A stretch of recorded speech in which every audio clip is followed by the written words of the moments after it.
আসসালামু আলাইকুম। নতুন একটা ভিডিওতে সবাইকে স্বাগতম।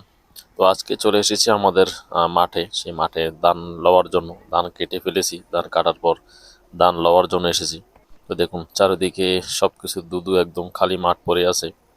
আসলে এই ধানগুলো গত কয়েকদিন আগে কাটা হয়েছে, কিন্তু লওয়া হয়নি, সময়ের অপেক্ষায় রয়ে গেছি। কারণ সময়ের অপেক্ষাটা করার কারণ হচ্ছে যে মেশিন পাইনি। আর এই মেশিন না পাওয়ার কারণ হচ্ছে যে গ্রামে একসাথে সবার ধান চলে এসেছে, মানে ধান একসাথে পেকে গেছে। তো সবার ধানই কেটে তারপর লওয়ার জন্য প্রস্তুতি নিতেছে। তো সেই জন্য আর কি সবাই মেশিন নিয়ে একটু ব্যস্ত। আর এই যে দেখুন ধানগুলো কেটে ফেলা হয়েছে, আসলে জমিগুলো এখন কিরকম খালি খালি দেখা যাচ্ছে। এখন আস্তে আস্তে লোকদের জমির ধান পাকবে, আর আস্তে আস্তে ধানগুলো কেটে ফেলা হবে। আর এই যে দেখুন এই ধানটাও কয়েকদিনের ভিতরে কেটে ফেলা হবে। দেখুন কি সুন্দর কালার ধানের, আসলে সোনালী কালার একদম ধানের। তবে এই জমিটাতে গত কয়েক বছরের থেকে এই বছর খুব ভালো ধান হয়েছে। গত বছর ওইরকম ধান হয় নাই, কিন্তু এই বছর খুব সুন্দর ধান হয়েছে।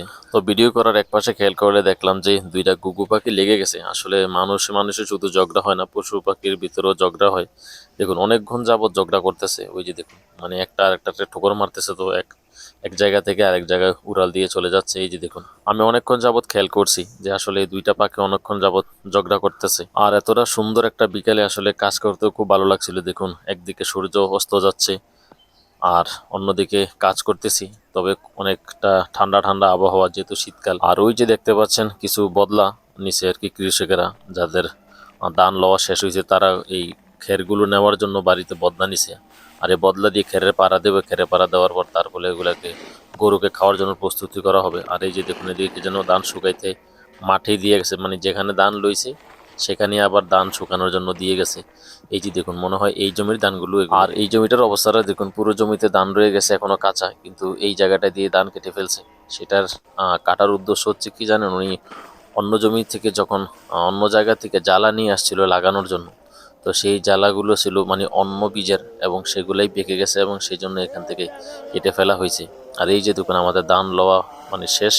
এখন মেশিন নিয়ে তাদেরকে দিয়ে আসবো। এই যে মেশিন নিয়ে তাদেরকে দিয়ে আসতেছি, যাদের কাছ থেকে আমরা মেশিন নিয়েছি ধান লওয়ার জন্য। ওনাদের বাড়িতে গিয়ে দেখলাম যে একটা লেবু গাছে অনেকগুলা লেবু ধরছে ছোট ছোট। তো দেখছিলাম যে কোনো বড় বড় লেবু আছে কিনা, দেখলাম যে নাই। আর এই পাশে দেখুন এই যে ধান গাছগুলা সব কেটে ফেলা হয়েছে। তবে এই সিজনে ধানের কাজ করতে অনেকটা ভালো লাগে, এবং কৃষকের জন্য অনেকটা সহজ হয়, কেননা ক্ষেত অনেক শুকনো থাকে, কোনো লোদ কাদা থাকে না, তাই জমিতেই ধান লওয়া যায়। আর এই যে দেখুন ধান লওয়া শেষে খড়গুলো এখানেই রেখে গেছে, এগুলা শুকানো হবে।